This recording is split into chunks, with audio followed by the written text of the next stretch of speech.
Okay, hi. Good evening, everybody, and thanks for being here again. So this is our second to the last Noche session for this second cycle and also for the whole school year. Again, for those of you who are not familiar, who are joining us for the first time, Noche is a reading group.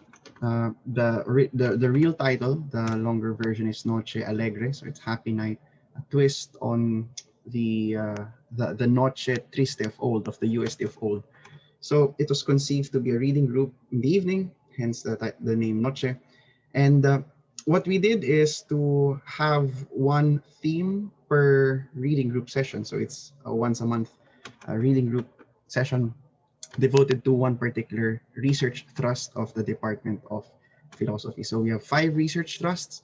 That's why we had 5 in the first semester, and then for the second term, we also had another 5. This was supposed to be for the month of July, but because of our anniversary conference, we did not want to push too many activities together because it's kind of tiring. That's why we had it. I mean, we moved this Noche session today, and the last session would be the last Saturday of this month. Okay.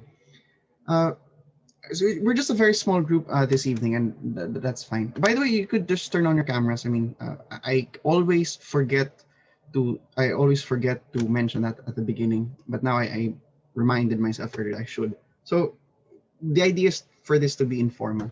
So I mean, just if you want to turn on your cameras, it's fine. And later on, as I mentioned to you all, if you want to say something, just feel free to uh, raise your hand or turn your microphones on just to unmute yourself just to join into the discussion. So for today, for this evening, our thinker is Frantz Fanon. He's a Martinique born, then colony, it was a colony of France, but now it's a territory, it's a French department. He was engaged with the resistance and liberation movements with particular importance on racism, colonialism, and the lasting effects of decolonialism. He is a very important thinker or a very good resource when it comes to psychology. I mean, if I'm not mistaken, he has contributed a lot to psychiatric care and the like. Of course, with particular emphasis on decolonialism. Uh, Hi, Eric. Salamat. Parang gito lang sa klase. While I'm speaking, bigla mag-on ng camera. Nakakatuwa lang. Anyway, sorry. Frantz Fanon devoted his his works on Marxism, alienation, post-colonial philosophy. That's why, if I'm not mistaken, he is our thinker for the research thrust on European philosophy, I think, if I'm not mistaken. Western, something like that. Okay, so the excerpt that we read for this evening, or we will read, so some of us, most of us, I presume, have already read it in advance, the book is Black Skin, White Masks, and the title of the chapter is The Fact of Blackness. Let me just change this. Okay, The Fact of Blackness. Uh, as I mentioned to all of you in the email, we did not anymore assign parts because this is a chapter, so it's kind of difficult to just chop them up into parts as what we normally did before for essays or articles. So this time, I'll just begin it, and then hopefully the conversation would just push through. Okay, so again, at any moment, if someone would want to chip in the conversation or would want to raise a point or to keep the discussion going, please feel free to do so. Okay, let me begin with just the first few paragraphs. So the fact of blackness, the 5th chapter of Black Skin, White Masks. Dirty nigger, or simply look, a Negro. I came into the world imbued with the will to find a meaning in things. My spirit filled with the desire to attain to the source of the world. And then I found that I was an object in the midst of other objects. I'll just read this and then I have a few things to start with. Sealed into that crushing objecthood, I turned beseechingly to others. Their attention was a liberation running over my body, suddenly abraded into non-being, endowing me once more with an agility that I had thought lost, and by taking me out of the world, restoring me to it. But just as I reached to the other side, I stumbled, and the movements, the attitudes, the glances of The other fixed me there. Fixed me there, in the sense in which a chemical solution is fixed by a dye. I was indignant. I demanded an explanation. Nothing happened. I burst apart. Now the fragments have been put together again by another self. As long as the black man is among his own, he will have no occasion, except in minor internal conflicts, to experience his being through others. There is, of course, the moment of being for others, of which Hegel speaks, but every ontology is made unattainable in a colonized and civilized society. It would seem that this fact has not been given sufficient attention by those who have discussed the question. In the Weltanschauung of a colonized people, there is an impurity, a flaw that outlaws any ontological explanation. Someone may object that this is the case with every individual, but such an objection merely conceals a basic problem. Ontology, once it is finally admitted as leaving existence by the wayside, does not permit us to understand the being of the black man. For not only must the black man be black, he must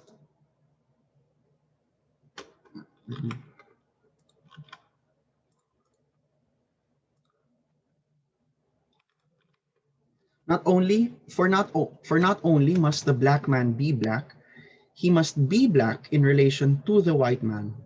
Some critics will take it on themselves to remind us that this proposition has a converse. I say that this is false. The black man has no ontological resistance in the eyes of the white man. Overnight, the Negro has been given two frames of reference within which he has had to place himself. His metaphysics, or less pretentiously, his customs and the sources on which they were based, were wiped out because they were in conflict with a civilization that he did not know and that imposed itself on him. Uh, Maybe we could stop there, or I'll just stop there first and begin with what some things that I've observed, or I mean throughout the text. Uh, I mean it's a very nice perspective that that Frantz Fanon gives us, a very nice understanding, because it's always something else to speak within a certain context. And I think that's kind of important to understand that dynamics in place. I mean that's why this is the first thing I highlighted. I came into the world imbued with the will to find a meaning in things. My spirit filled with a desire to attain to that source of the world, and yet in being in this world, I see. Well, I read it from phenomenology. From being in this world, I see myself as an object in relation to that which understands itself as a subject, and it's quite precarious, that situation, I think, from how I read it, because I can't do anything about it. I am an object in the eyes of this subject, and although people might say, and this is in the later paragraph, although people might say, well, yeah, you're an object, but always in relation to a subject, it's not intersubjective, if I'm making sense. It's not intersubjective. It's simply you're a subject and I'm an object. But I did not really uh, accept that idea of being an object in that relation. And so he says, as long as the black person is among his own, he will have no occasion, except in minor internal conflicts, to experience his being through others. And I think this, I mean, if we would contextualize this or try to speak of it in another way, although they're not really the same, but I mean, we only get to understand that reduction in the negative sense through precisely being under the gaze of that subject.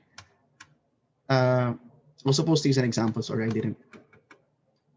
I understand my objecthood under the gaze of the subject's imposition. Although without that subject, I don't see it that way. I don't really notice the difference of I mean, or I don't really notice that objecthoodness in its entirety because I don't see myself that way.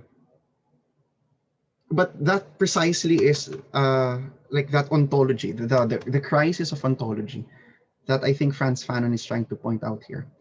Because we have to readmit that it is a crisis of ontology, a problem of ontology, although we don't want to mention, not we, I mean, although people might not want to mention it, it's it's really a problem of metaphysics. Uh, and I think this is where the picture goes dark for other people because they would say, well, metaphysics is not really um, metaphysics is objective and like that. No, but I think that's precisely the problem. It's a problem of ontology uh, because we're trapped in that the Weltanschauung, and so there is that lived experience that describes really what we're going through. There is that lived experience that is present in front of us for us. I can't really find the word, but it's in front of us.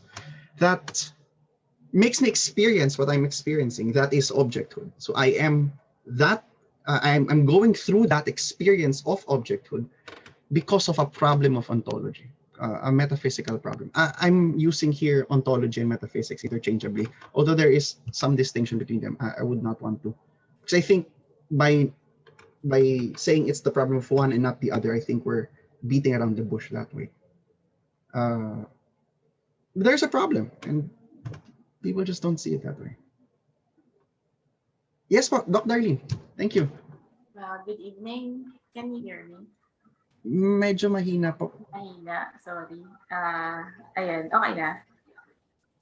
Medyo Okay na pa rin. better than earlier. Better. Okay, thank you. Thank you, Anton, for sharing your initial thoughts on the text. I agree with the phenomenology thing that you are trying to explain. I'd like to start my insight by sharing what I found valuable in Fanon's text, specifically Blacks in White Mask.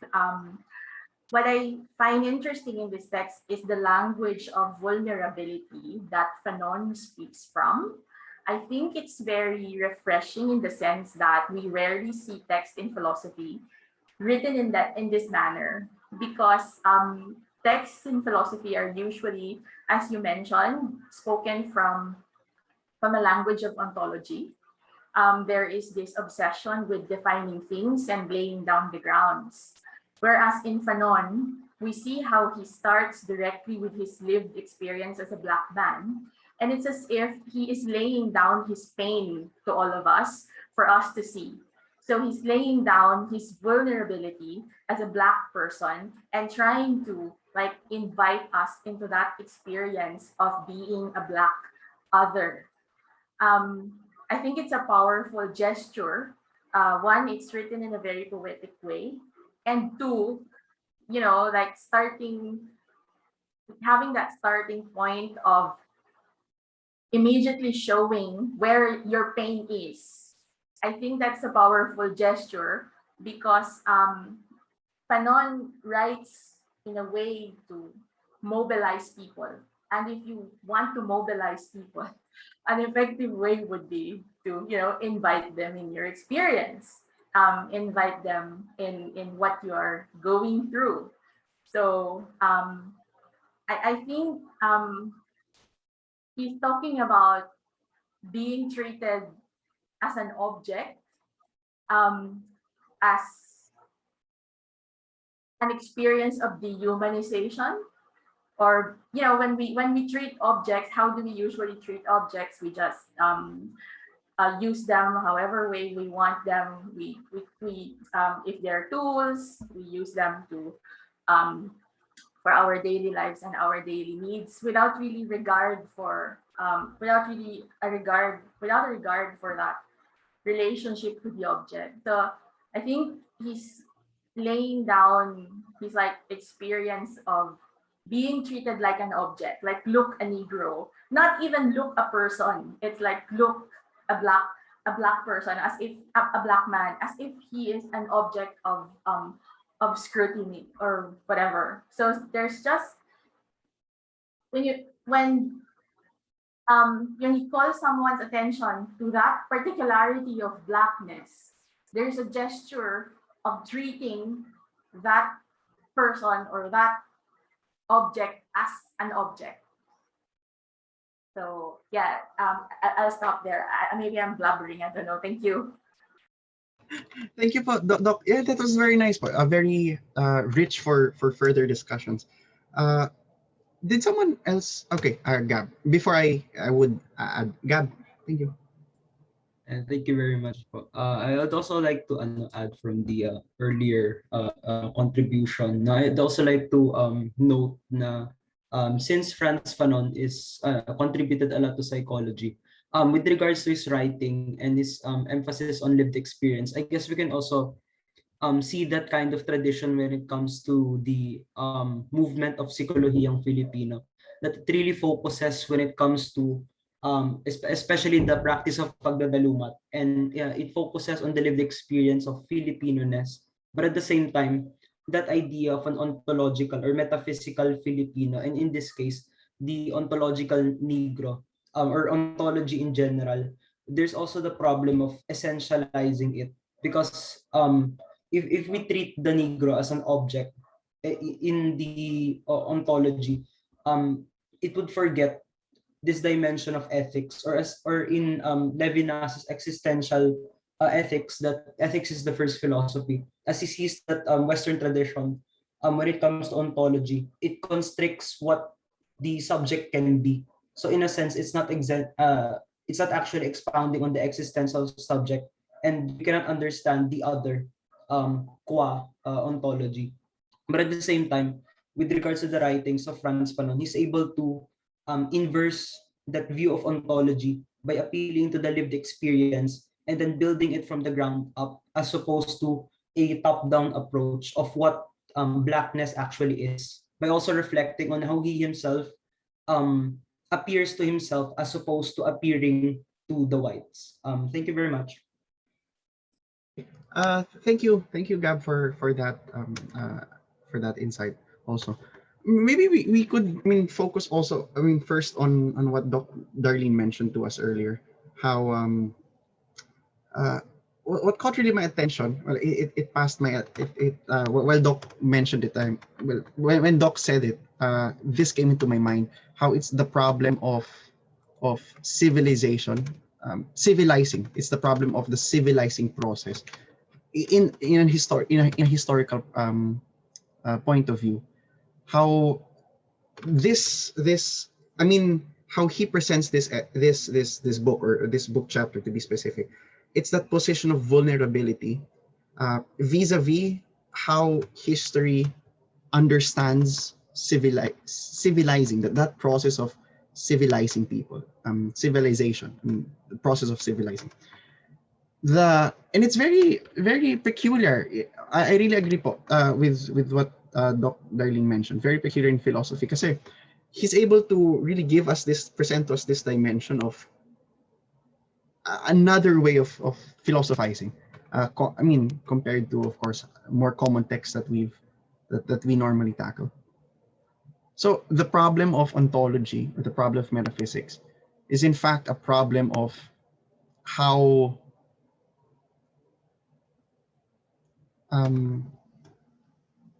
was going to say the problem of colonization, but that's a redundant thing. But I mean, the problem of how history unfolded, or how we equated the civilized person to mean one particular thing, and how eventually this became ingrained. Because later on he mentions, and this we're very familiar with, science in the beginning said, okay, no, they're not equal. I mean, the black person and a white person, they're not equal. But yet later on, science itself confirms that fact. No, they are equal, and so on. But that problem of ontology, I think it reflects really this pathology of reason in general. Something really evident in not just history, but I mean, to be specific, also in philosophy, that problem of metaphysics It's it's for especially today. I mean, in this track of decolonization of phenomenology, that's that ghost that lingers in the things that we do. That the problem really of metaphysics, the problem really of ontology. But what I really appreciate with what Dr. Darlene shared was how with this essay or with this chapter we are given a perspective of vulnerability. This is what I am. This is what I've gone through. I mean, if we speak in that language, uh, because that's also a problem of metaphysics, the fact that it must be a closed system. Whereas if we speak from the language of vulnerability, we allow our, I mean, we open ourselves in that perspective, in that manner. We open ourselves.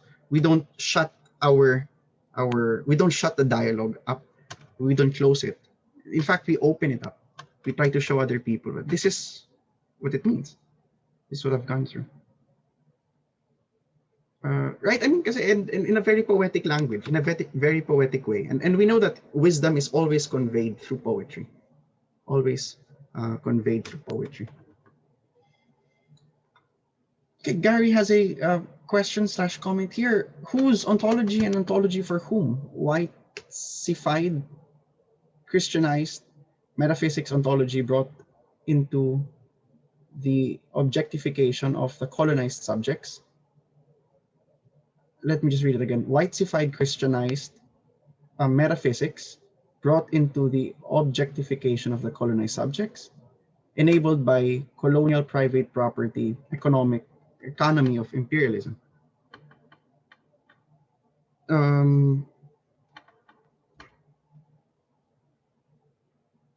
Uh, well, it's would someone to comment on that. So many. It's sorry, guys. A lot of terms there. But I mean, it's okay. Just a note. Okay, whose ontology? Well, of course, our ontology. We cannot speak. I mean, what Doc Pao mentioned from a perspective of a virus. I mean, we can't really speak from that perspective. Although Deleuze would want to see things that way, but at the end, we speak from a perspective of the human person. Although that object-subject relationship, some people would say is conversive or conversional. It's not the same. It's not equal. So although I am a white person and you are a black person, it's just my role in our relationship. I think what this essay really is trying to show is it's not that simple, and it would be false to simply reduce it, the plight of undergoing these things, of going through these things, just to that dynamics.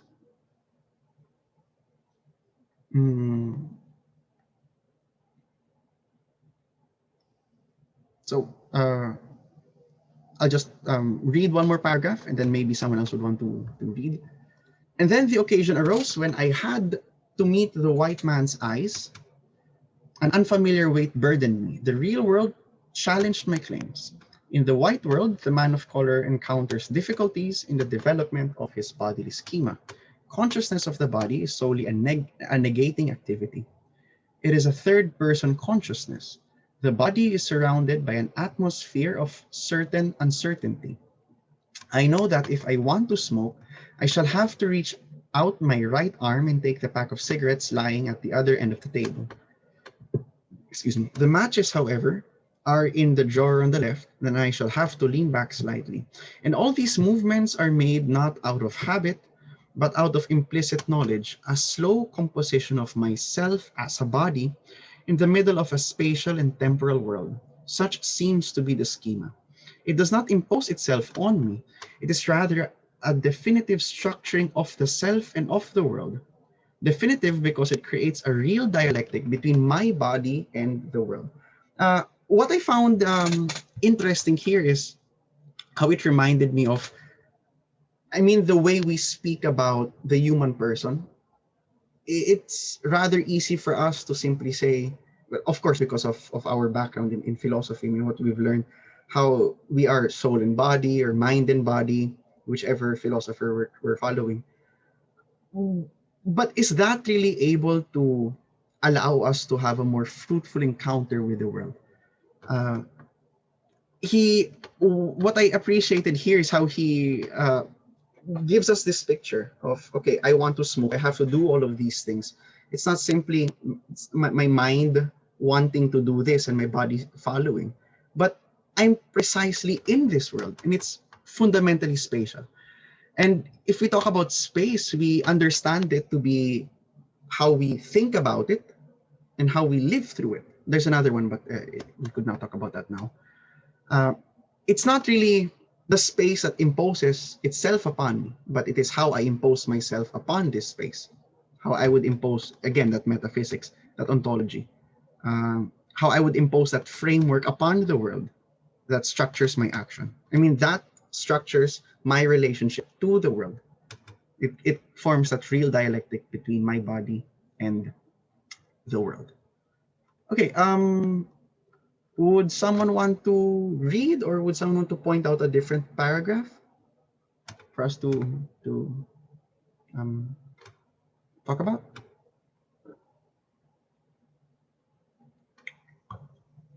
I'll just continue reading.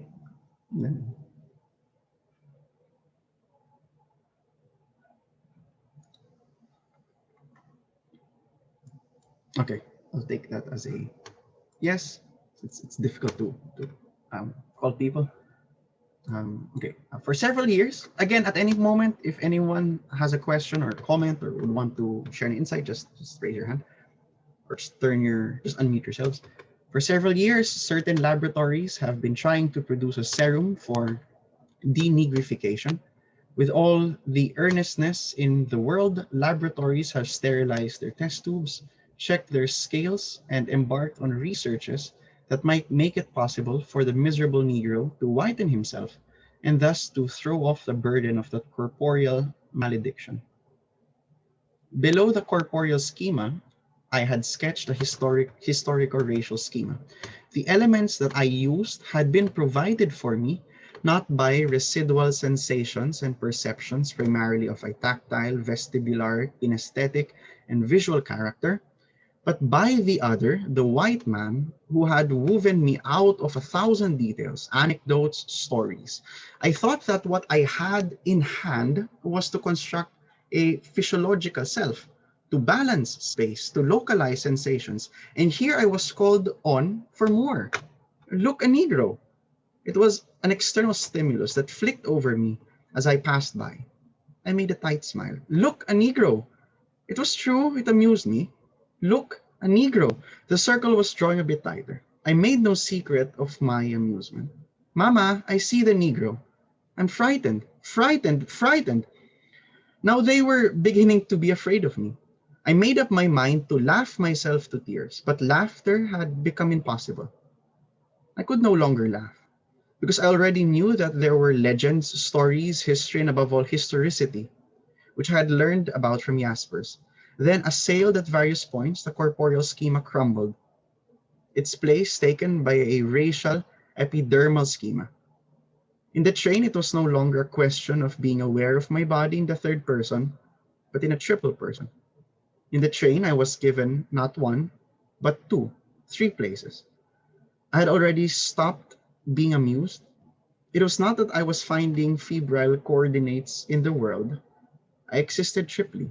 I occupied space. I moved toward the other, and the evanescent other, hostile but not opaque, transparent, not there, disappeared. Nausea.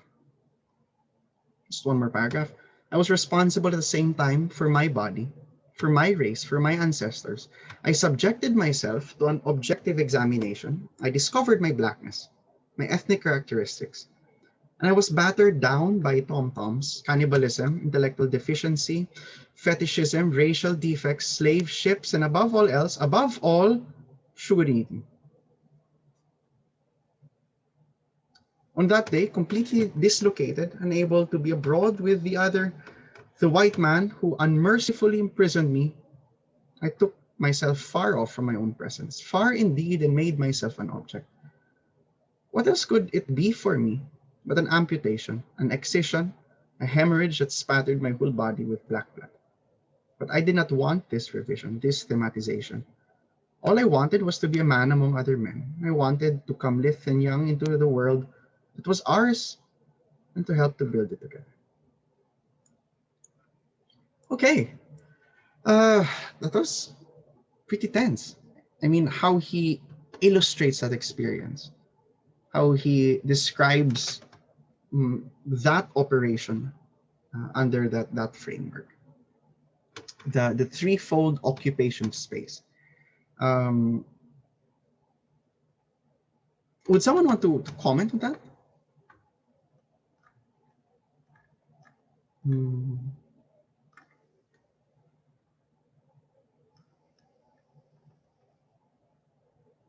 So, well, it may seem funny, right? I mean, that's how he begin. That's how he begins this. I could no longer laugh because there exists all sorts of things, all sorts of stories about what it is to be black.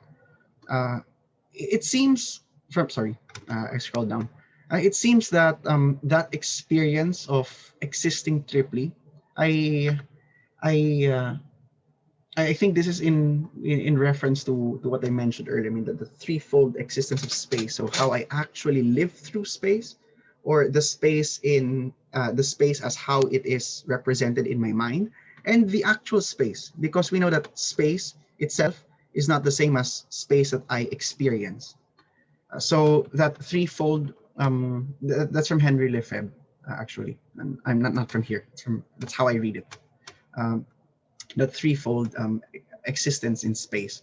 I think that's how he would illustrate that experience of being black.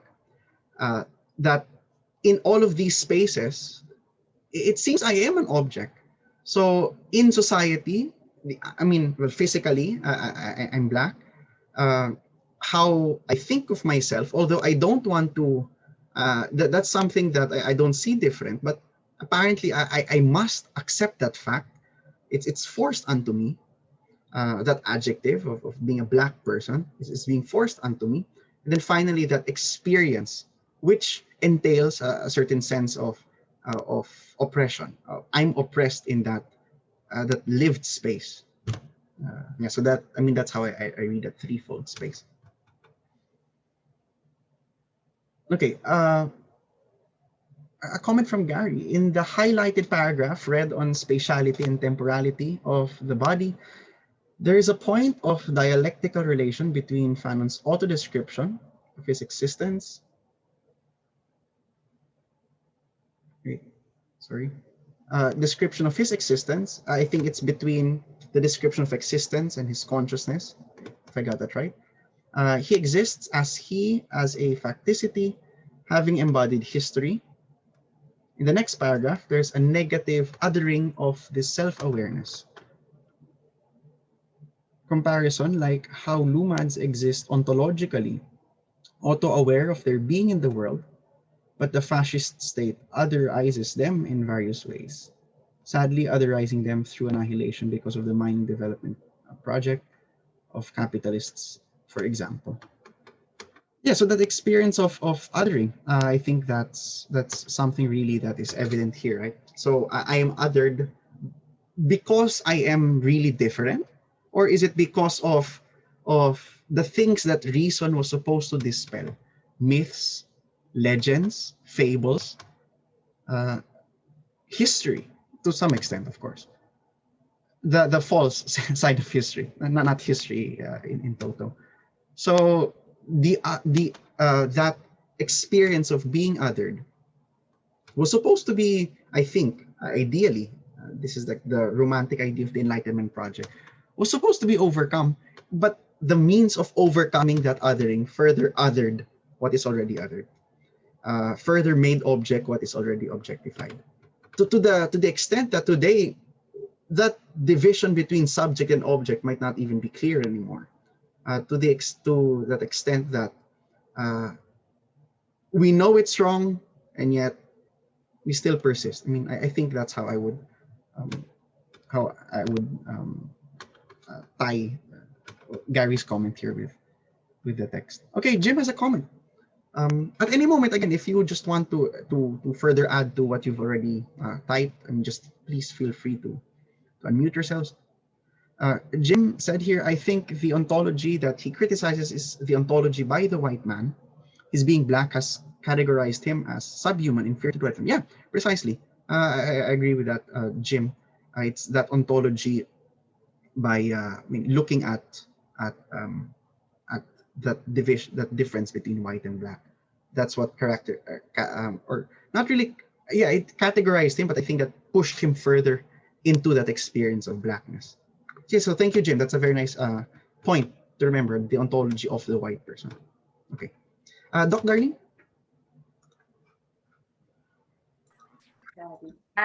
Yeah.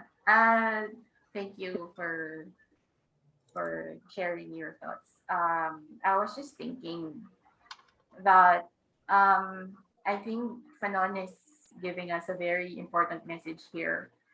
Um, the message is that this is how I am using my body. I am using my body to philosophize and to question what I want to question.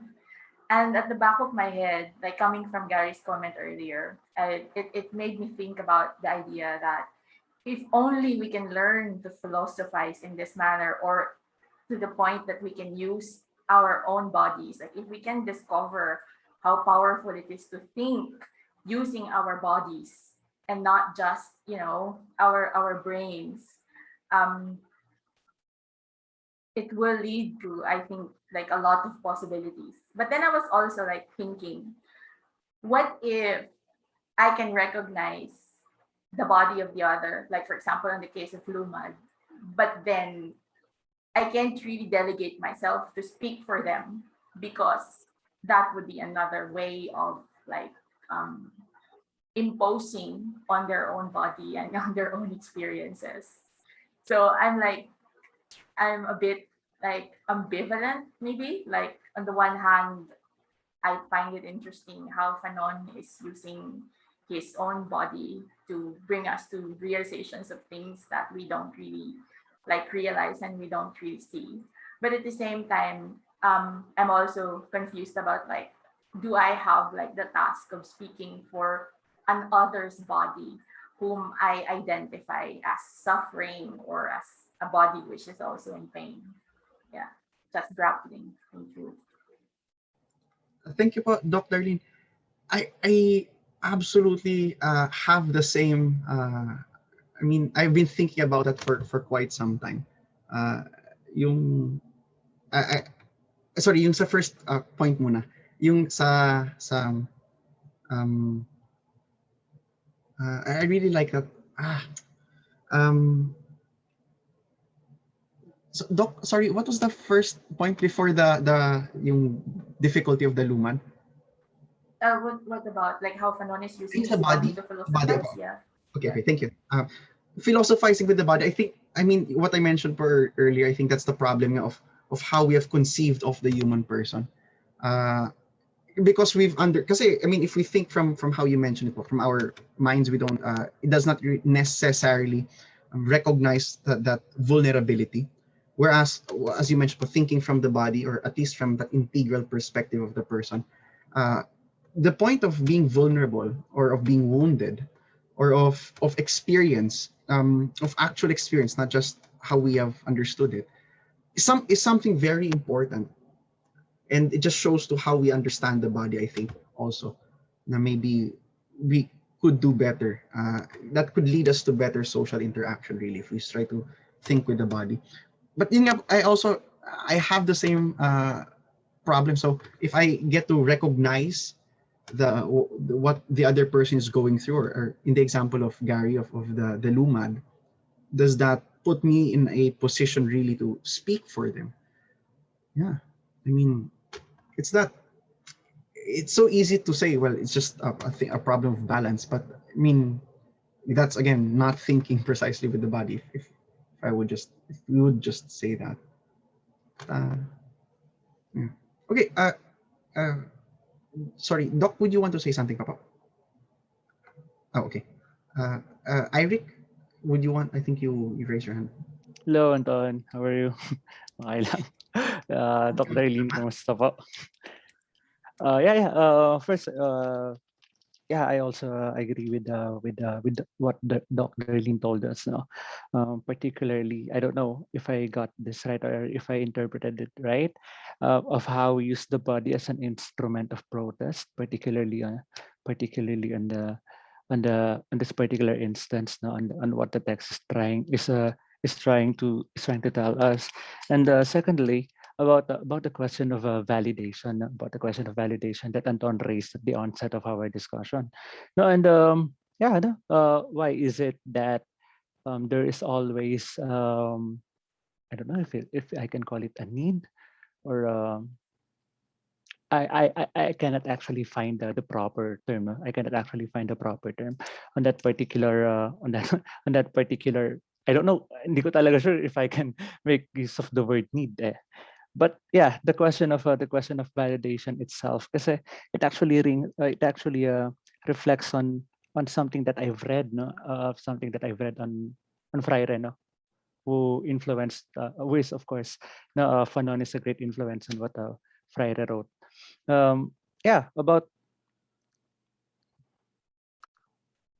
oh yeah, about how I don't know if I can get this if I can do it verbatim, pero in verbatim, but it actually says that the oppressor needs needs the oppressed more than the oppressed needs the oppressor, something like that. And I think it actually resonates with what Sir Jim Lester also told us, no, about the ontology of the white man, no, that the ontology of the white man exists, and the ontology of the white man needs that particular uh, is it is it right, or is it politically right to call it oppressive, no, oppressive act to validate itself, just as the oppressor needs the oppressed more and not the other way around. And secondly, yeah, you raised the second point of Doc Dailin kanina, no? and uh, and it actually talks about the case of representation, on how these people should be represented. Yeah, I agree that uh, Fanon told us about the experience of the black man, but what I am actually thinking about is that Fanon, uh, aside from that particular particular quality of being a black man and having lived the experience of a black man, but aside from that, there are also sub qualities.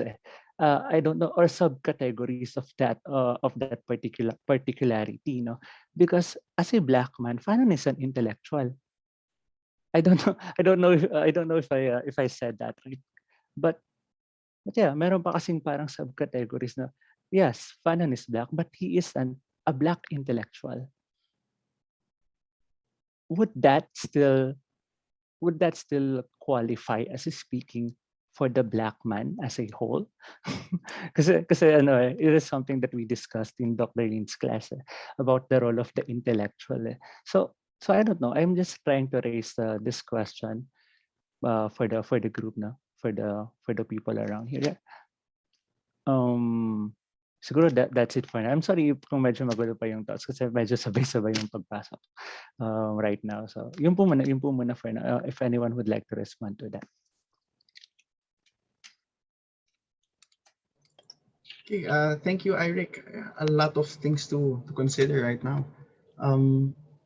Would someone want to add a point? I'll just lower your hand, Eric. Okay. Would someone want to add to that or respond?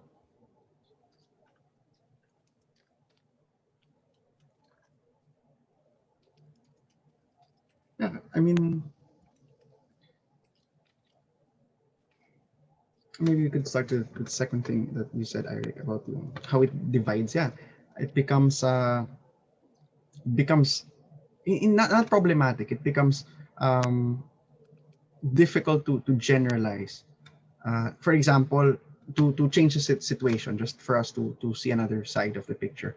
For example, speaking as a Filipino, so I mean, I think that same argument is raised. So can an intellectual or a person in the university speak for what the Filipino people is uh, going going through as a whole? I think that's also another way of course. I mean, there are different experiences, obviously, of being Black and being a Filipino. But I think that's the same point, or a similar point rather, to Irik's second point. Okay, Gary has a comment here. Fanon saw fellow black men being killed. Would not that be enough for an intersubjective response of some sort of representation? Um, I, I'm not sure what you mean, Gary, by an intersubjective response. Response from Fanon, from response from the white person killing. Maybe you want to elaborate a bit, Gary.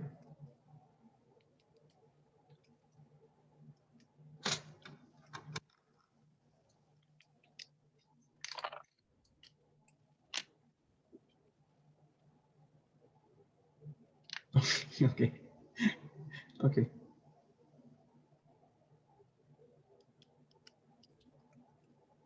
Are we discussing how people are able to respond to injustices on behalf of? Yes, that was the second point.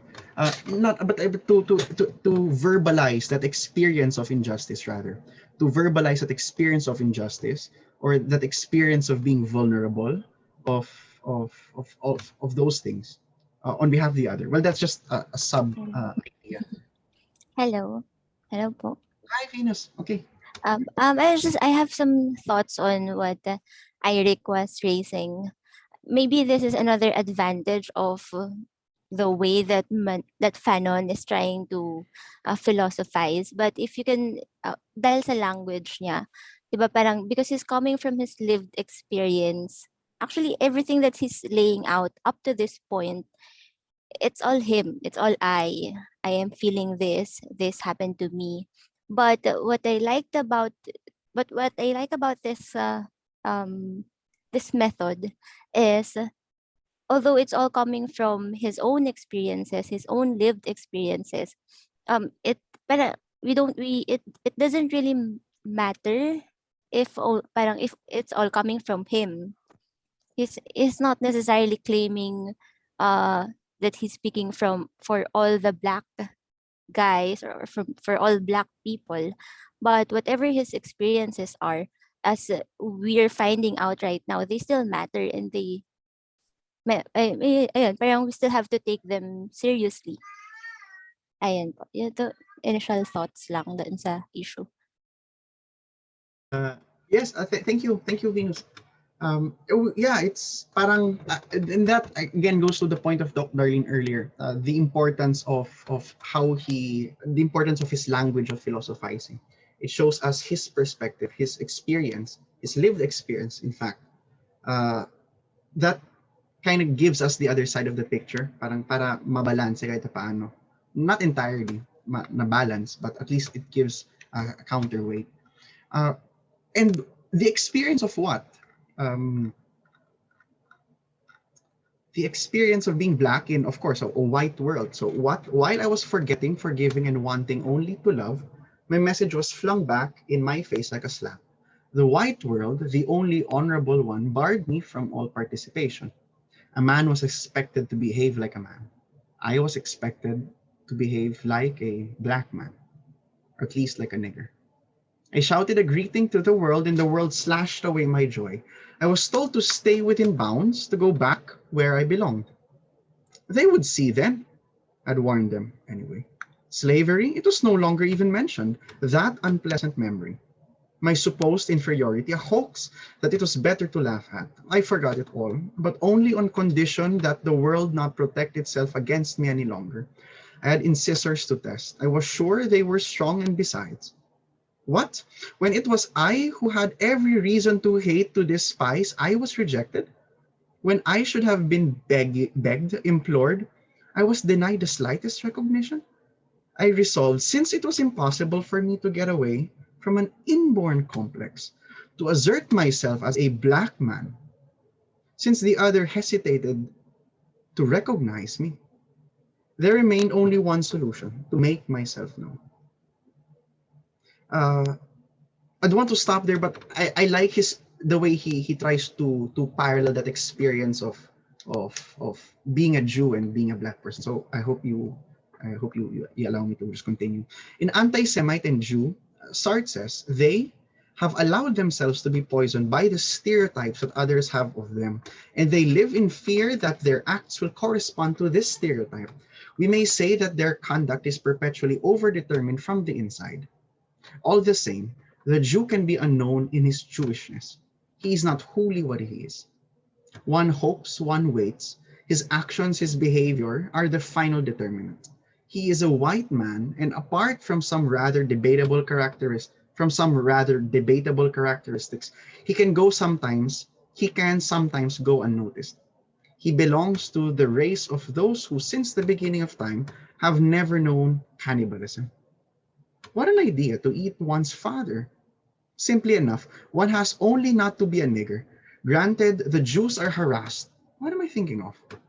They are hunted down, exterminated, cremated, but these are little family quarrels. The Jew is disliked from the moment he is tracked down. But in my case, everything takes on a new guise. I'm given no chance. I'm overdetermined from without. I am the slave not of the idea that others have of me, but of my own appearance. I move slowly in the world, accustomed now to seek no longer for upheaval. I progress by crawling. And already I am being dissected under white eyes, the only real eyes. I am fixed.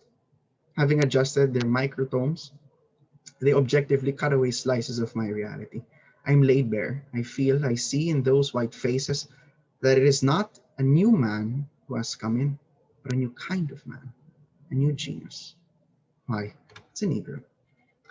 Okay, I'll stop there. I think, yeah, I mean, exactly what Venus was mentioning earlier, that experience of being black in a white world. He shows this there. Hello. Venus, say I'm something. Yeah. sorry. I think we're already on page 87, right? Tama ba? Meron kasi sana akong gusto i-point out sa 85 and 86. Okay. On page 85, the one that you read earlier, yung paragraph doon, yung on that day completely dislocated. Ayan. Yung Yeah. part na yan kasi actually, I was, oh, wait, baby. Medyo I appreciate sorry. Isa sa mga pinakagusto kong themes nito is yung violence na parang feeling ko unti-unting nag-unfold doon sa text.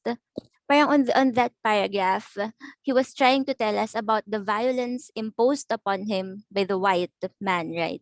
And then on the later part of the paragraph, he was saying that I did not want this.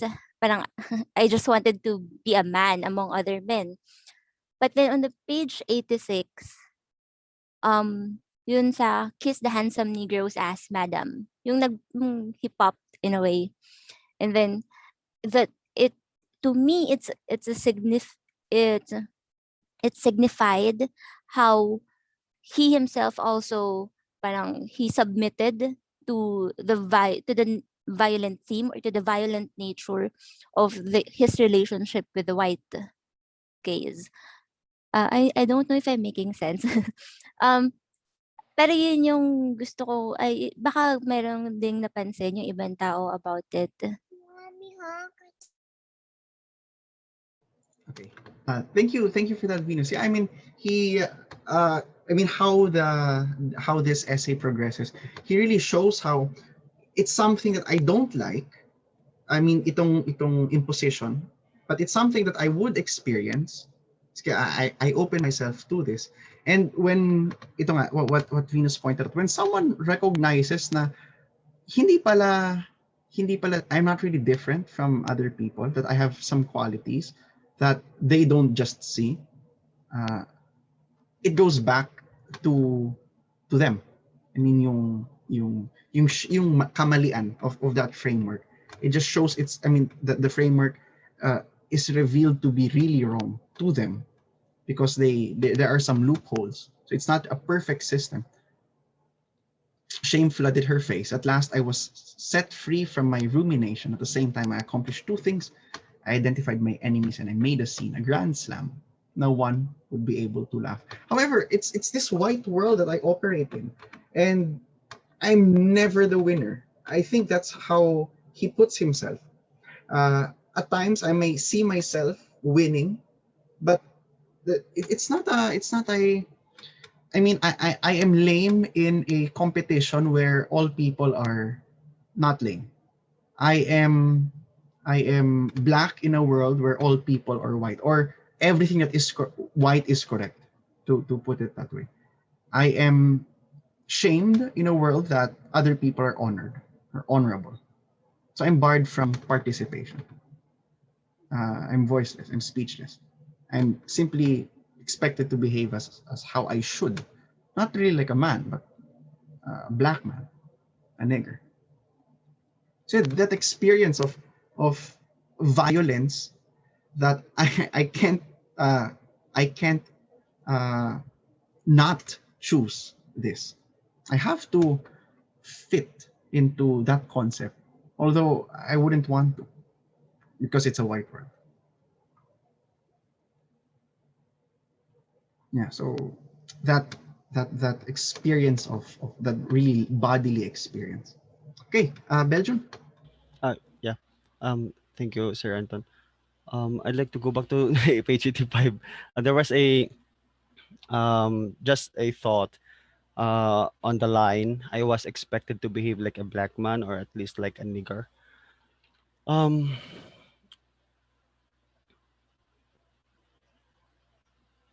yeah, that part there. I was it just kind of struck a little, or perhaps um uh, uh, my point of view right now is that I earlier you were talking about the text itself, but my reflection is somehow in relation to uh, current experiences. Maybe let us say, for example, the idea of expectation. Yes, in this case, there's a context here because this there is already a, a stereotype when it comes to black people behaving such like a nigger way and expected to be, a kind of man, what kind of whatever is that. But in relation to our, let us say, our current experiences, for example, I also have some questions, perhaps. Maybe these are questions that sometimes we are also being expected to do something. Let us say, for example, between administration and faculty or staff. The administration would want us to do something, to comply something for this, and then we faculty or staff or even just a student, we also want to comply for the sake of what the administration is asking us. You have to behave this way because you are a faculty. I have some kind of hesitation whenever there are people, or there are certain group of people who would want certain, their kind of subject to do something because it is what is being expected of them, just like here the black man.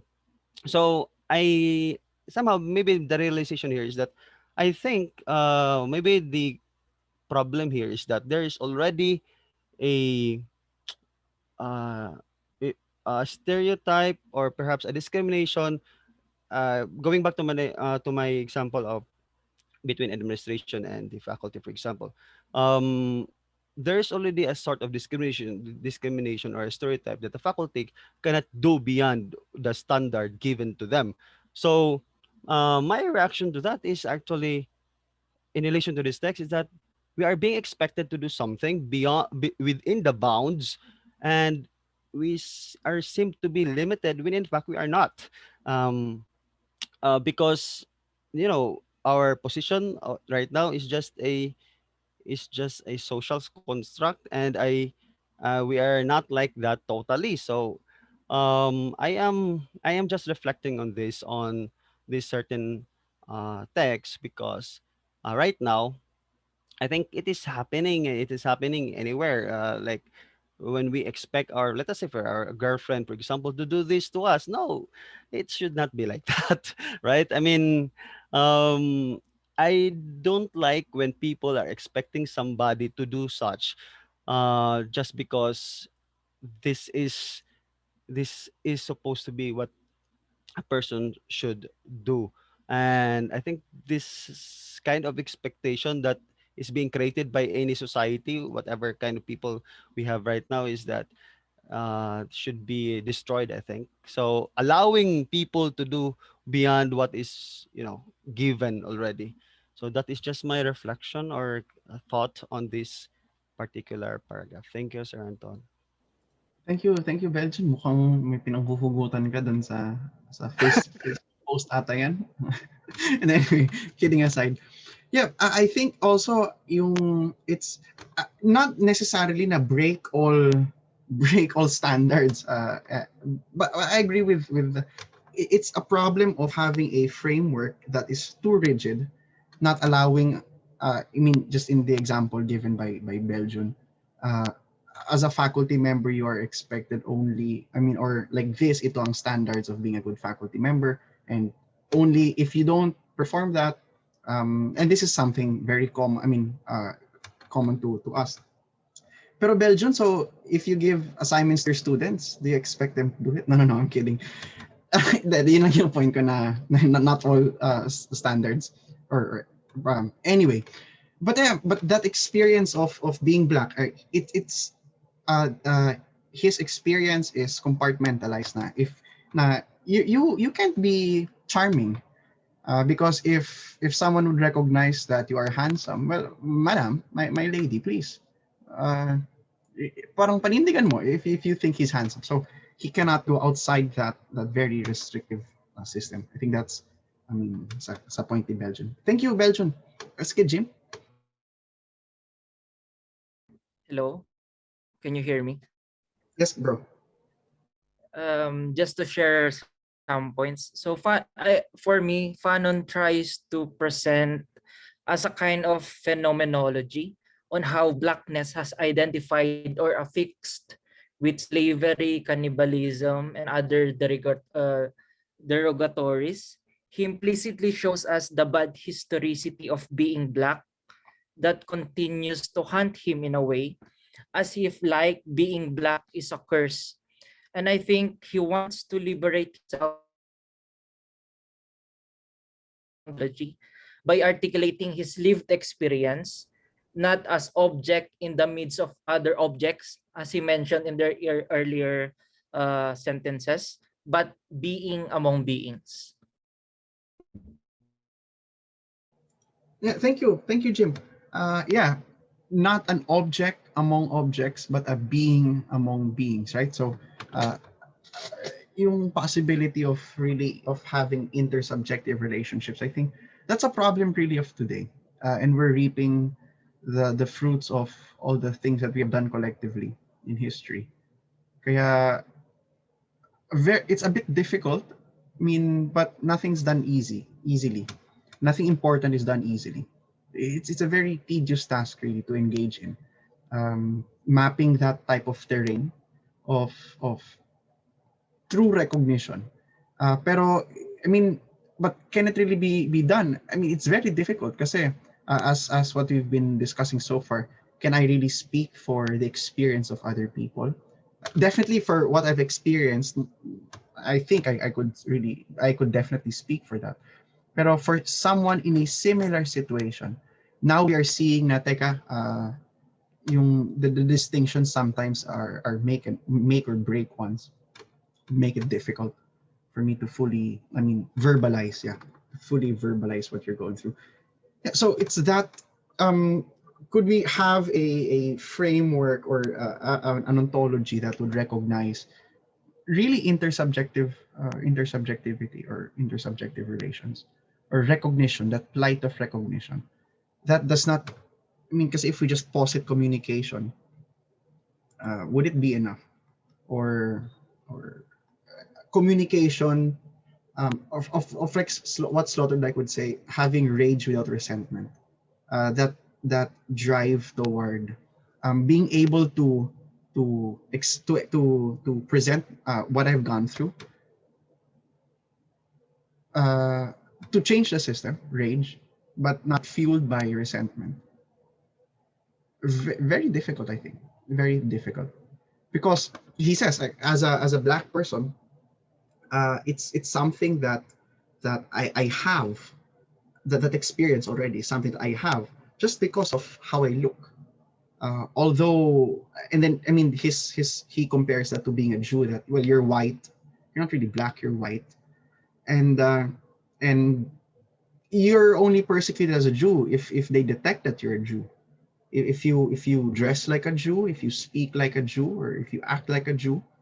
But me, even if I'm an intellectual, as I think it's Eric who mentioned that earlier, I'm an intellectual, but I'm persecuted just equally as other people. It reminds me of a film, the Green Notebook or Green Book. So maybe some of you are familiar with it. I think it won awards. Just because he's black, he was persecuted. Uh, Even if he's a doctor, he has a doctorate degree. He's a very skilled musician. Just because he's black, the white person, his driver in that film, was given privilege because he's white, although he wasn't as educated as him. Uh, he's white, so he can be gay, but I'm black. I can't be gay. I mean, that was his experience there in the film. But I think that it's just because of how I appear, automatically I'm barred. So maybe our plights aren't the same. He compares that to the Jew, because yeah, you are persecuted.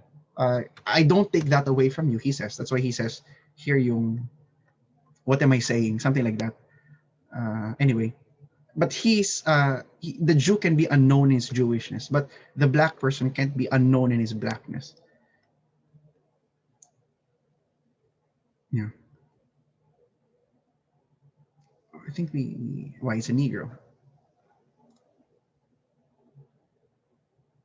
Yeah, it leads to a pathology. Anton lang dyan. It leads to a pathology of recognition. That inability. And I mean, this extends. I mean, this case of blackness to, for example, in sports, not lang yung sa discrimination, but on the positives, in the positive sense. There was a recent study na they analyzed how sports analysts would describe athletes.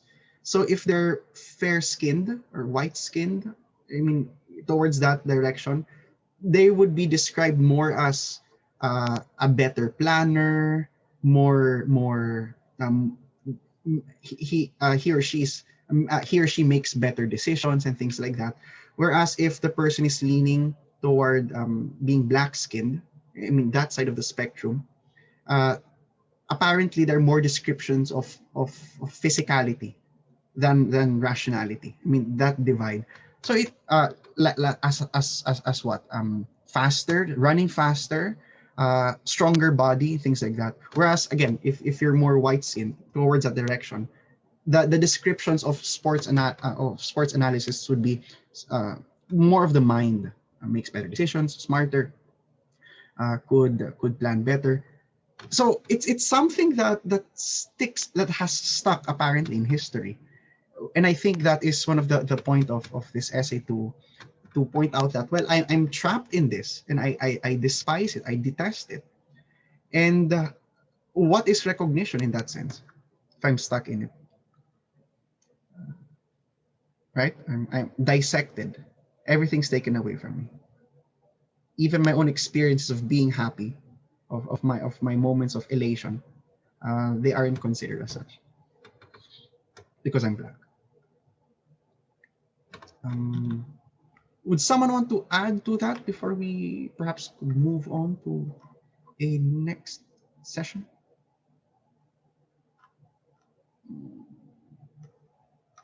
Because I'm hoping we could cover the whole essay before 10, so I hope you don't mind. I'll just skip. Okay, let's go to page 89. Skip this page.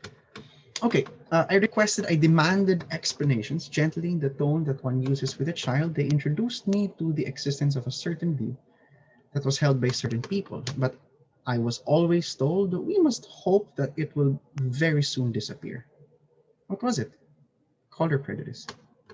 It's nothing more than the unreasoning hatred of one race for another, the contempt of the stronger and richer peoples for those whom they consider inferior to themselves, and the bitter resentment of those who are kept in subjection and are so frequently insulted.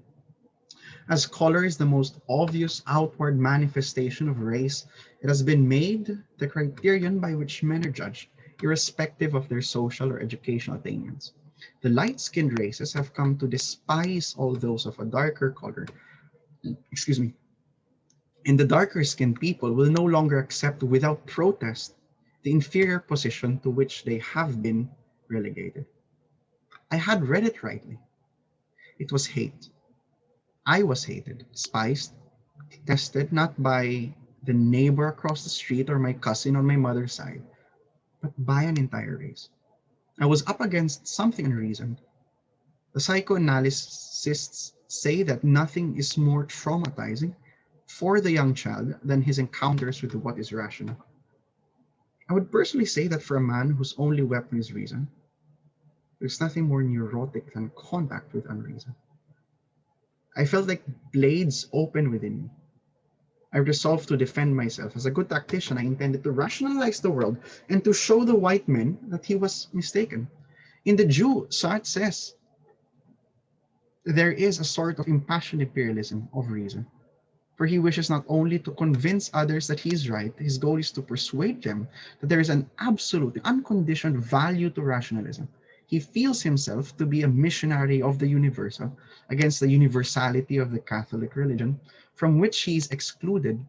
He asserts the Catholicity of the rational, an instrument by which to attain to the truth and establish a spiritual bond among men. And the author adds, though there may be Jews who have made intuition the basic category of their philosophy, their intuition has no resemblance to Pascalian sublety of spirit, and it is this latter, based on 1,000 imperceptible perceptions, which to the Jew seems his worst enemy. As for Bergson, his philosophy offers the curious appearance of an anti-intellectualist doctrine constructed entirely by the most rational and most critical of intelligences. It is through argument that he establishes the existence of pure duration, of philosophic intuition, and that very intuition which discovers duration or life is itself universal, since anyone may practice it, and it leads toward the universal, since its objects can be named and convinced. With enthusiasm, I set to cataloging and probing my surroundings. I'll just finish this paragraph. As times changed, one had seen the Catholic religion at first justify and then condemn slavery and prejudices. But by referring everything to the idea of the dignity of man, one had ripped prejudice to shreds. After much reluctance, the scientists had conceded that the Negro was a human being in vivo et in vitro. The Negro had been proved analogous to the white man, the same morphology, the same histology. Reason was confident of victory on every level. I put all parts back together, but I had to change my tune. Okay, I think we could stop there. Okay, we could start with Gab's comment here. In that way, much of colonial history still persists through that ontology of essentialized characteristics based on skin color, the flawed concept of race. Yeah, Gab, I really agree. I mean, that's why decolonialism today is a hot topic, in the sense, not that it's just popular, but because we're living through the effects really of colonial history. I mean, the fact that I'll just focus on the black people. I mean, black race, dark-skinned people. Sorry, that I mean, being shipped away from Africa, and then this is exactly a very nice ending in how to this essay. That experience that Africa lives in you, or lives through you. That's why today, I mean, if you look into African philosophy, I forgot just the professor. I'll just perhaps mention it later, or send it to those who signed up. African philosophy, I mean, you could consider people who are of African descent. So even if they are abroad, not in mainland Africa, main continent Africa, they would still, I mean, they would still be part of that ambit of African philosophy, because we're still reaping again the effects of our colonial history. And that flawed concept, it's not just a phrase, but I think that the flawed understanding that reason has, that reason was confident of. I mean, that's why we have numerous philosophers who have, although they are great in their own respects, these people actually said bad things about race. Yeah. So the worst thing for a reasoned person is to confront the lack of reason. And for that white ontology, that white metaphysical framework, the worst thing for that framework to confront is the inability of its framework to compartmentalize all experiences. But I think what this essay is doing is to show precisely how flawed that is. And poetry, wisdom, perhaps can't be fully sourced from reason. That's why we see that towards the end of the essay. Okay, would someone want to add to that?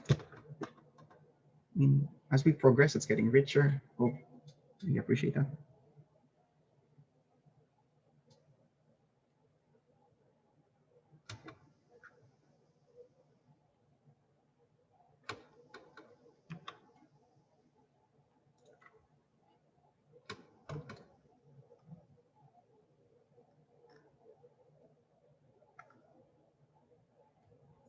Maybe we're still thinking. I hope your silence means yes.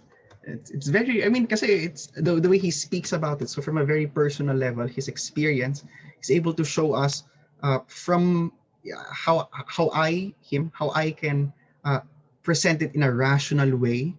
So from a very personal experience, he speaks now in a language more similar to what we're more familiar with, the language of philosophy. So I mean, I hope we are able to appreciate also his slow shift, which makes again this essay very rich in itself. So reason was confident of victory on every level because simply reason proved that they are unequal, but this same reason was able to correct itself and to say that yes, people are equal, but that victory played cat and mouse. It made a fool of me. As the other put it, when I was present, it was not. When it was there, I was no longer. In the abstract, there was agreement. The Negro is a human being in the abstract. That is to say, amended, the less firmly convinced that, like us, he has his heart on the left side, but on certain points, the white man remained intractable. Under no conditions did he wish any intimacy between the races. So although, yeah, on theoretical level, I understand that we are the same, that does not mean that I would like intimacy between the races. For it is a truism, not him, but I mean the white person, theoretically speaking. For it is a truism that crossing between widely different races can lower the physical and mental level until we have a more definite knowledge of the effect of race crossings. We shall certainly do best to avoid crossings between widely different races. That ambiguity of pronouncement. So although I am certain that there is equality, I am unsure what will happen if there is that admixture. For my own part, he says, I would certainly know how to react. I would know how to react. And in one sense, if I were asked for a definition of myself, I would say that I am one who waits. I investigate my surroundings. I interpret everything in terms of what I discover. I become sensitive. In the first chapter of the history that the others have compiled for me, the foundation of cannibalism has been made eminently plain in order that I may not lose sight of it. My chromosomes were supposed to have a few thicker or thinner genes representing cannibalism. In addition to the sex link, the scholars had now discovered the racial link. What a shameful science. But I understand this psychological mechanism. For it is only a matter of common knowledge that the mechanism is only psychological. 2 centuries ago, I was lost to humanity. I was a slave forever. And then came men who said that it all had gone on far too long. My tenaciousness did the rest. I was saved from the civilizing deluge. I've gone forward. Too late. Everything is anticipated, thought out, demonstrated, made the most of. My trembling hands take hold of nothing. The vein has been mined out. Too late. But once again, I want to understand. Since the time when someone first mourned the fact that he had arrived too late and everything had been said, a nostalgia for the past has seemed to persist. Is this that lost original paradise of which Otto Hahn speaks? How many such men, apparently rooted to the womb of the world, have devoted their lives to studying the Delphic oracles or exhausted themselves in attempts to plot the wanderings of Ulysses? The pan-spiritualists seek to prove the existence of a soul in animals by using this argument. A dog lies down on the grave of his master and starves to death there. We had to wait for Janet to demonstrate that the aforesaid dog, in contrast to man, simply lacked the capacity to liquidate the past. We speak of the glory of Greece. I'll just finish this paragraph. Archod says, but he adds, if modern man can no longer understand the kephoroi of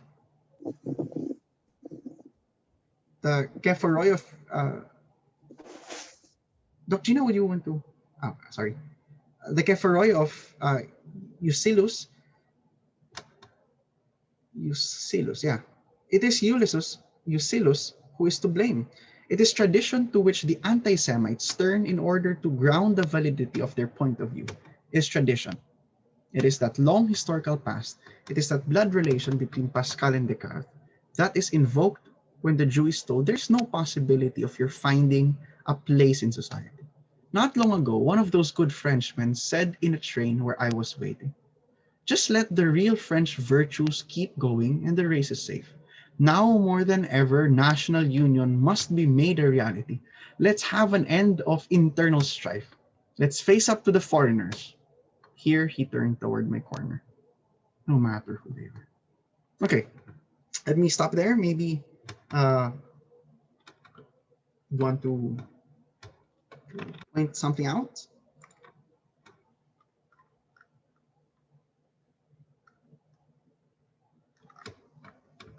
To me, that experience really of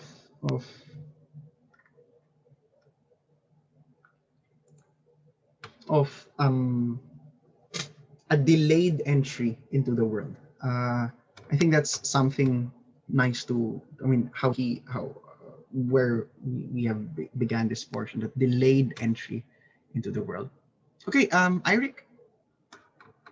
I'm sorry, parang naputol yata yung ano. Hindi naman. Sorry, Anton. Yeah, ever since the time of when Linnaeus introduced the idea of taxonomy,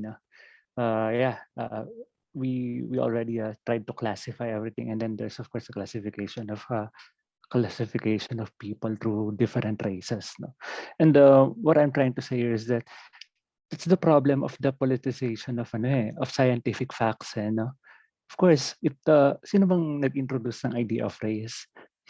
I'm not really sure, no, but we were Darlene, we were talking about yun on how some intellectuals are particularly may I say racist, no? May I say racist na shout out kay Kant, the joke lang. But yeah, that is what I'm trying to say. No? Sometimes when scientific facts and even truth itself is distorted by a particular let's say political I don't know if it is somewhat tinged by a how can I say this by a particular political initiative or something, suddenly nagkakaroon ng ibang tone, and so it is with race. And another point that I am trying to make is we've been talking about historicity simula pa nung bandang simula, no? And you also mentioned Anton earlier about the issue of or the topic about decolonization, no? Because that's something that I am really interested. The thing that I'm trying to say here is that when we talk about decolonization, is it a reclamation of let's say a pre-colonial identities?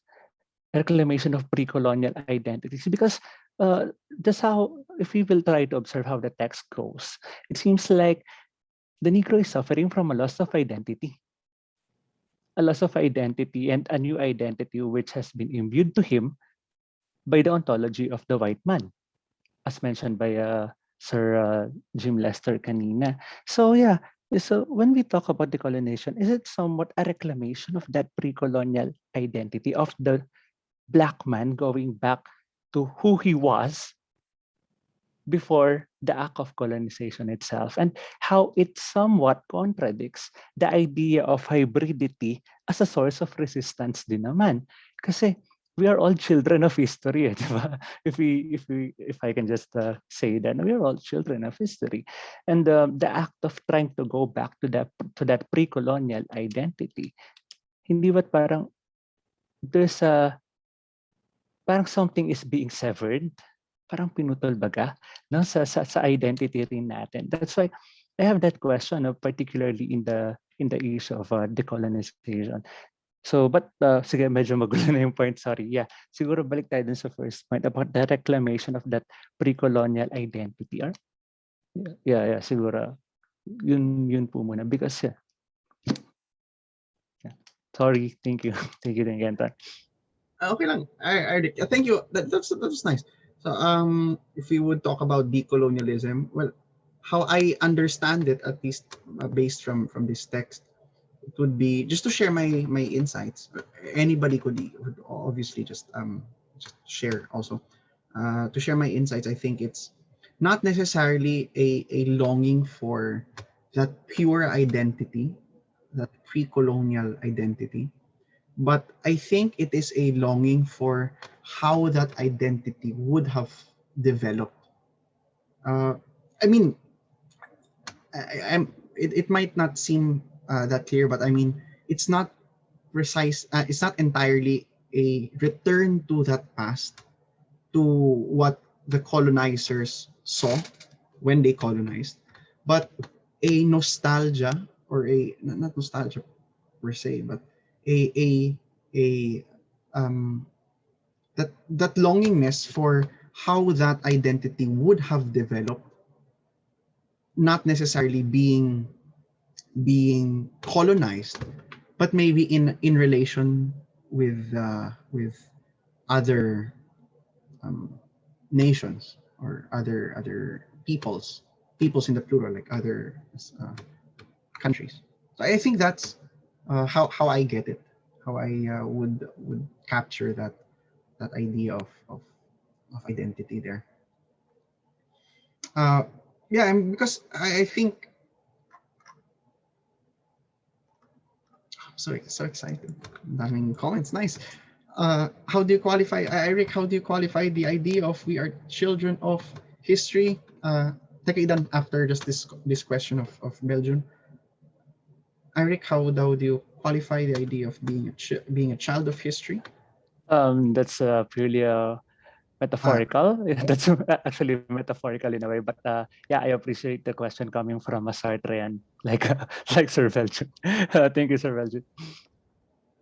Oh, so siguro kasi we're born in particular contexts. If I would answer that, we're born in particular contexts. So for example, I am philosophizing from, or I'm thinking, to sound less pretentious, I'm thinking from my perspective, and my perspective is influenced by my own history, which is this, that. So I think that's how I would understand we are children of history. So I mean, how he writes this essay is a product of his own time, of his own historicity, of the experience of the imposition of that framework. So I think that's how I would get that. Okay, sige, Idan. Ayan, thank you. Siguro I just want to connect. No? I agree naman doon sa point mo din, Anton. No? About sa idea nung siguro hindi naman siguro hindi naman a full reclamation, ano, but I want to put in the context of Philippine history din tong topic. Like what Rizal did, no? Kasi there are some colonial masters or maybe colonial scholars na nagsulat na about yung Filipino ay tamad, no? But I think what Fanon did also, parang nakita ko lang din kay Rizal na he was responding na sige, yan yung parang in-inject niyo sa amin, no? But I will try to say na hindi yan yung structure namin talaga sa Filipino, or as what the colonial masters patawag sa atin na inyo, na hindi kami ito. Siguro hindi naman, kasi parang mahirap siguro i-reclaim yung parang pure identity natin, no? Or even the black, no? Siguro more on siguro lang tayo, parang hindi natin dapat pabayaan din na itong ontology ng white man na mag-dominate, no? But I think sa aking pagtingin lang dito sa discussion, no, Fanon trying to tell us na we should respond also sa mga ganitong dominating rationalities, and parang ina-undermine na yung black race. Yan lang, Anton. Thank you. Salamat, Ilan. Yeah, so we are seeing different sides to understanding decolonialism, and maybe in connection with what Idan said, let me just read this point of provided by Dr. Darlene for us. Decolonialization is problematic if there's an element of establishing a new identity. Fanon was critical of the negritude movement precisely because of that move of homogenization. Establishing a Negro identity is similar to establishing a new universal, which can oppress the particular. For example, if there is a Negro identity, if there were a Negro identity, there's a question: who is purely Negro? Hence, we have the war of pure versus not pure. Yeah, I mean that's exactly the case. I mean, I have a friend who's Jewish, and yes, we're good friends. Not anyway. Tapos he told me his experience before of going to Israel, because he's half Jewish, because not both of his parents are Jewish, so he's half Jewish. But I mean, if you just follow the line, he is Jewish because dapat by mother, but he's not pure. He's not a pure Jew. And he said when he was in Israel, mas mabait pa yung mga Palestinians sa kanya than the people he would normally identify himself with. Sabi it was that he found it a bit irrational. Sabi niya, I'm outside Israel, people think that I'm a Jew. They associate me normally with you people. But here in Israel, I am faced with that negation, that negation of I'm not negation. I am parang denied that experience of being a Jew, of being at home here in Israel. Yeah, so kasi nga, so it would veer towards we could understand it in two ways. One, that Fanon himself was critical of, as Dr. Lin points out, or presenting an alternative that not necessarily universalizes it. And I think that is one reason also why he talks in the first person here. It's something very consistent that we can notice. He talks about I, and so although at times it gets lofty, the discussion, he's able to ground it by another anecdote of himself or another lived experience.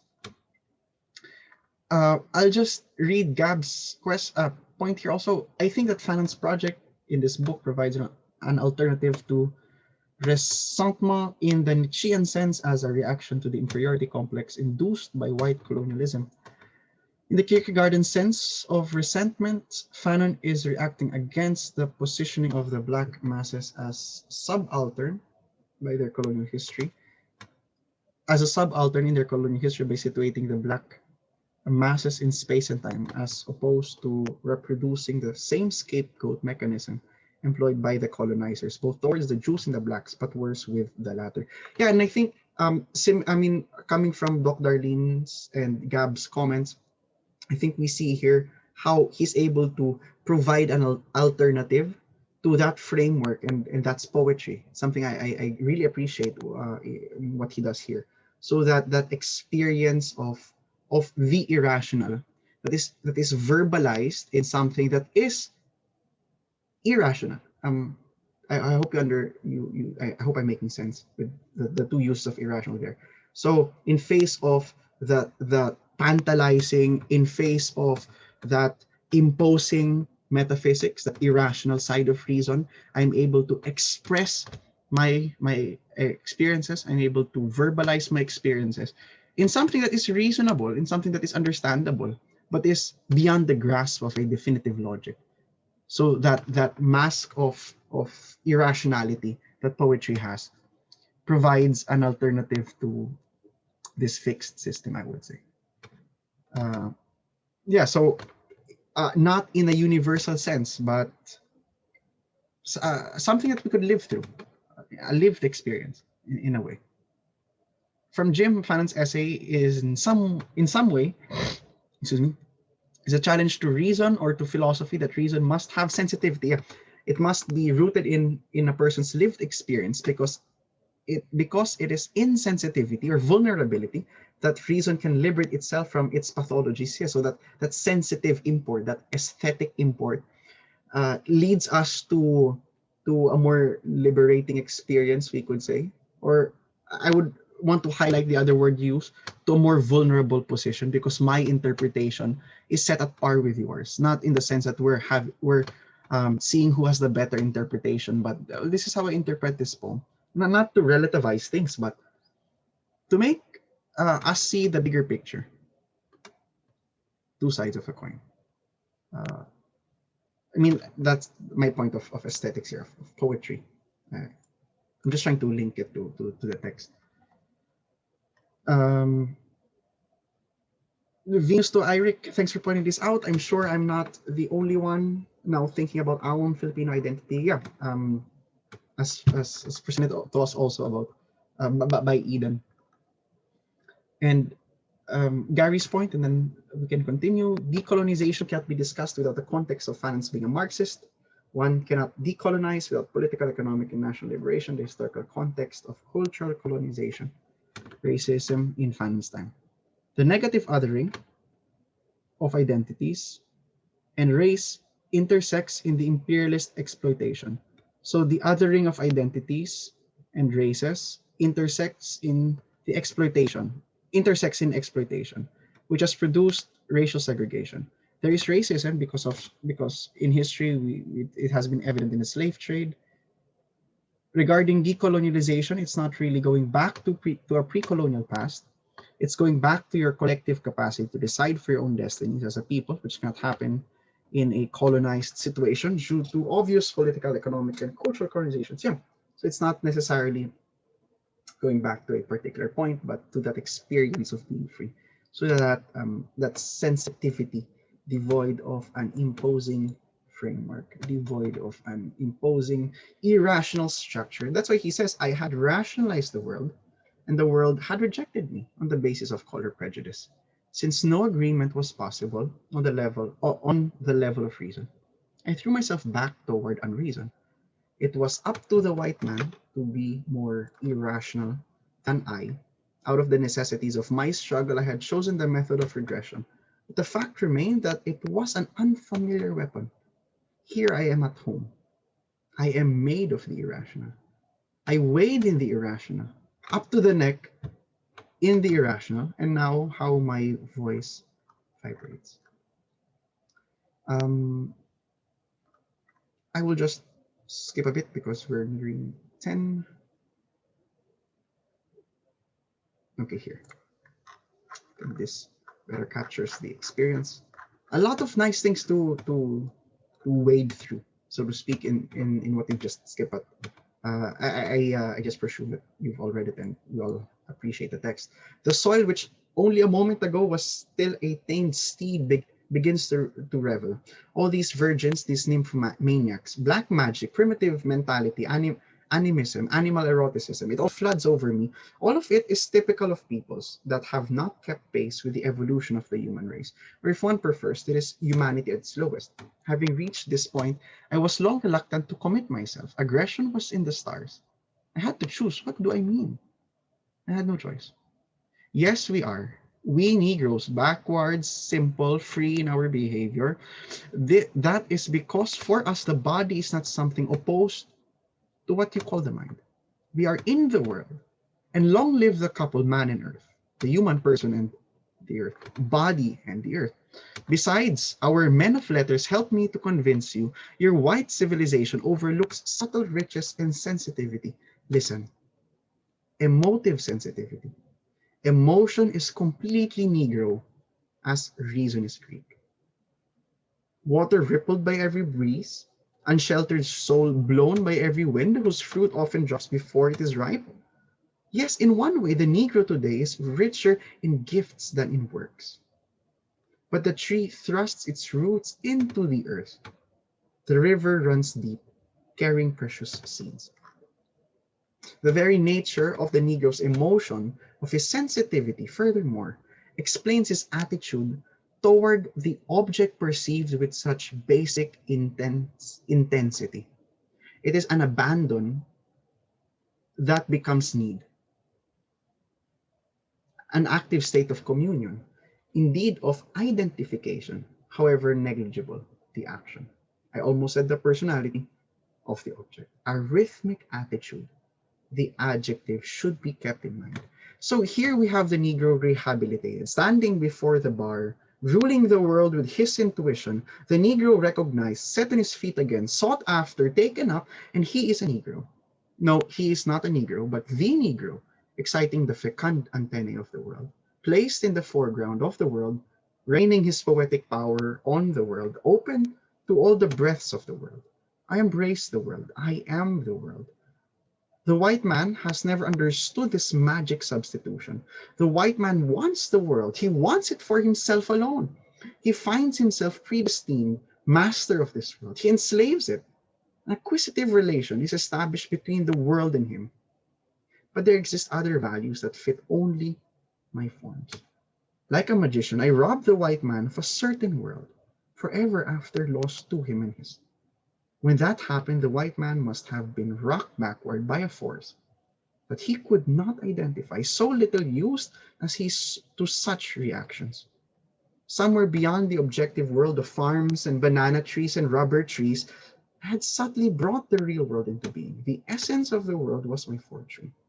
Between the world and me, a relation of coexistence was established. I had discovered the primeval one. My speaking hands tore at the hysterical throat of the world. The white man had the anguished feeling that I was escaping from him and that I was taking something with me. He went through my pockets. He thrust probes into the last circumvolution of my brain. Everywhere he found only the obvious. So it was obvious I had a secret. I was interrogated. Turning away with an air of mystery, I murmured, okay, I'll read this. Tokowali, uncle, do you remember the nights gone by when my head weighed heavy on the back of your patients or holding my hand? Your hand led me by shadows and signs. The fields are flowers of glowworms. Stars hang on the bushes, on the trees. Silence is everywhere. Only the scents of the jungle hum, swarms of reddish bees that overwhelm the crickets' shrill sounds, and covered tom-tom breathing in the distance of the night. You, Tokowali, you listen to what cannot be heard, and you explain to me what the ancestors are saying. In the liquid calm of the constellations, the bull, the scorpion, the leopard, the elephant, and the fish we know, and the white pomp of the spirits in the heavenly shell that has no end. But now comes the radiance of the goddess moon, and the veils of the shadows fall. Night of Africa, a black night, mystical and bright, black and shiny. I made myself the poet of the world. The white man had found a poetry in which there was nothing poetic. The soul of the white man was corrupted, and, as I was told by a friend who was a teacher in the United States, the presence of the Negroes, besides the whites, is in a way an insurance policy in humanness. When the whites feel that they have become too mechanized, they turn to the men of color and ask them for a little human sustenance. At last I had been recognized. I was no longer zero. I had soon to change my tune. Okay, let's stop there. Maybe someone would want to add something for us to ponder on. I mean, that turn, no? I mean, it's a bit dramatic in a very nice way. Because I mean, reading it from the beginning, perhaps we might not expect that turn that he presents to us, that the turn to poetry and that identification to poetry, i.e., the world, that dialectic between the human person and the world, not in sense of accumulation or domination or rationalization, but in the sense of mutual sustenance, in the sense of sensitivity, in the sense of vulnerability. I keep myself open to the world, and as the world is open to me. Si Jim. Si Jim nagpapaalam na ata. I noticed how Fanon repeatedly used the word sensitivity. This struck me because most of the time we are insensitive or inattentive to the other, that we fail to recognize the unrecognizable. Thank you for the insightful session. Yeah, we thank Fanon. I mean, we could still read just a few, pero it's nearly time.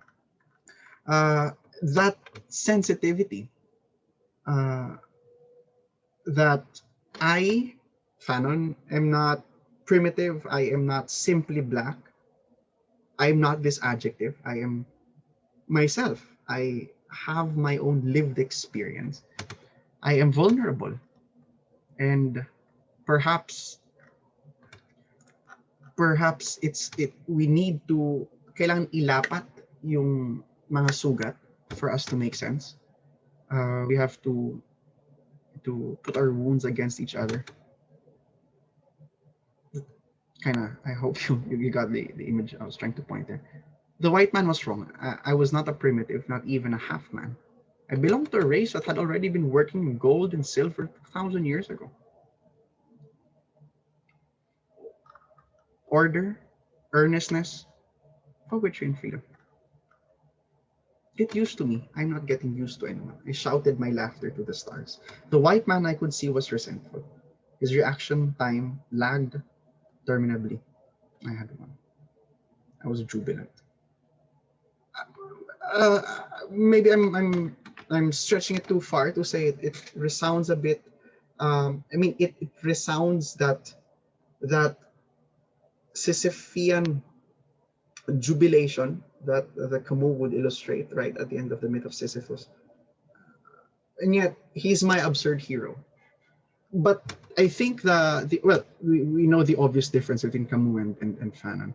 But I think that the bent that Fanon wishes to open to us is that I myself am that. Whereas Camus would show, that Sisyphus, although Sisyphus stands for many things, it's not the lived experience per se that he's able to open up, but he resorts to a myth. Whereas Fanon exposes himself. He refuses that stagnation. I had one. I was jubilant. So that turn to aesthetics, that turn to poetry, that turn to freedom, that turn to wisdom, it's something else that perhaps he presents to us. In that, sorry, I'm skipping a lot. Just wish to point this out also. But again, if someone would want to add, I mean, please feel free. And so it is not I who make a meaning for myself, but it is the meaning that was already there, pre-existing, waiting for me. Before I read Gary's comment, nothing is more unwelcome than the commonplace. I mean, in context of the framework, it's nice to understand that. Gary says authenticity is revealed through how we express our relation with the world. Thus, poetry-like truth is poetic. Poetic in a sense, it is truthfulness in itself. The black, those who are black they stand as a poetry of truth, as per Fanon. This truth is overmined by the white oppressors who wanted the black to feel bad about themselves. Yeah, it's not just feeling bad, but again, operating within that framework that that does not allow not really the experience, the experience of happiness, but also going beyond what was already compartmentalized. So that struggle is something that we have. He says we have to accept in the first place, not for us to support it, but for us to uh, improve it, for us to make better. Because nothing is more unwelcome than a commonplace, which is what mindlessness. Simply accepting that framework. Although, as the lady experienced, although I might find him handsome, I would be jeered at, to kiss his ass. Um, that unhomely feeling of what is common, of the everyday, is something in itself very dangerous, because that's where true evil manifests itself in inactivity, in that refusal to engage with reality. In a way, there, Gab says, there's an inversion in Fanon's part, especially reflecting on his friend's comment of the blacks as insurance policy and humanness. I'd say it echoes the Hegelian distinction between lordship and bondage. The separation between the master and the slave still implies the capacity of the slave to liberate himself. As Beiser argued in his book Hegel, he's in the book Hegel, if the master, I quote, recognizes the slave as a free being, then he also ceases to degrade himself to the level of his animal desires. He proves that he is rational because he recognizes that another person is an end in himself. Not just he proves that he's rational, but I think if the master recognizes that fact, the master disproves his former logic. And I think that's something important, that sublation of that framework. I think that's something we've been commenting the whole night. That the other person, that in context of Fanon, that black person is an end in himself, and it's someone I cannot just take for granted.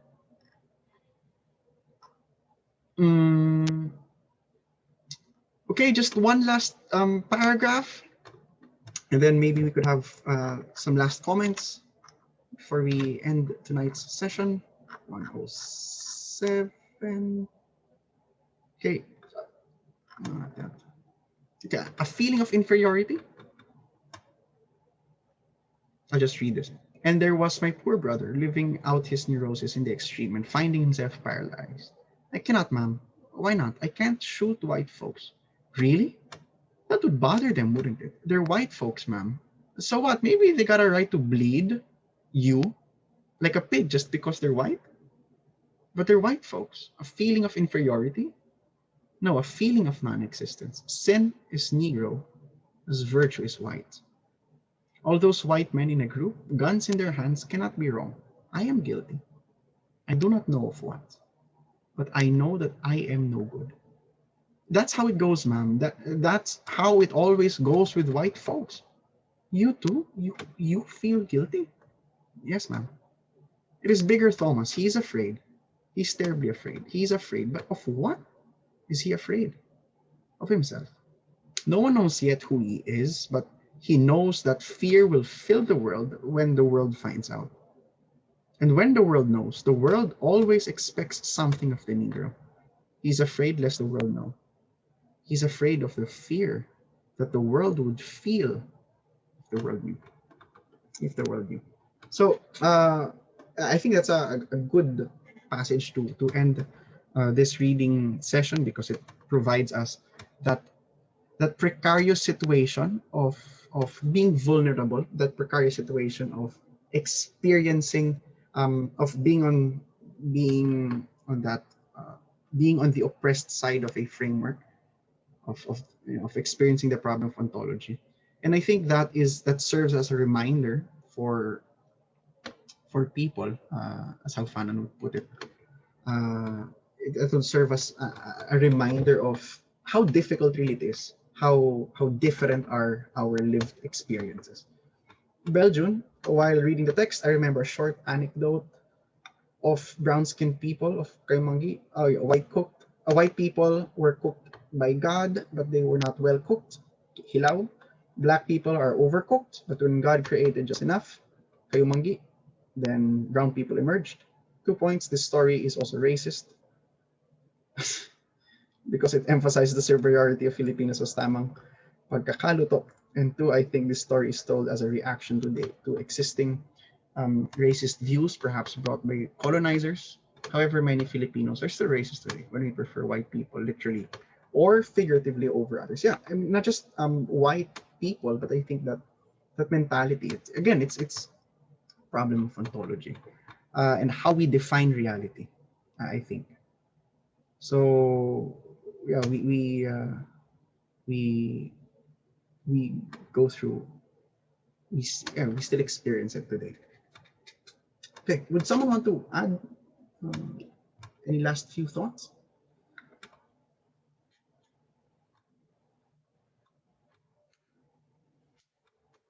Or maybe Belgium, we experience it, but we are not mindful of that. Kumbaga, we remain blind to that experience. Okay, we are unable to verbalize it. That's why we're unable to accept the wrongness of that situation. So I really appreciate a text like this because it gives us really an insight to that lived experience. Okay, going once, twice. Someone to add. Okay, so if no one would want to add any more, I would want to thank all of you for attending our reading session tonight on Frantz Fanon from his book Black Skin, White Masks. Again, there would still be a last Noche session that is part of the decade anniversary of the Department of Philosophy. If I am not mistaken, it is on, it would be held in the last week of August. But yes, it's on Martha Nussbaum's book, I think, or essay. So it's an essay on Martha Nussbaum by Martha Nussbaum. So I hope all of you would be able to join. The registration would be posted perhaps tomorrow or the day after. Okay, so once again, I hope all of you are keeping safe, and we hope to see you all in the last Noche session for this decade celebration of the Department of Philosophy. So thank you all for participating. I hope you found our discussions insightful and you'd all remain safe in this time of lockdown. Thank you. Have a pleasant evening.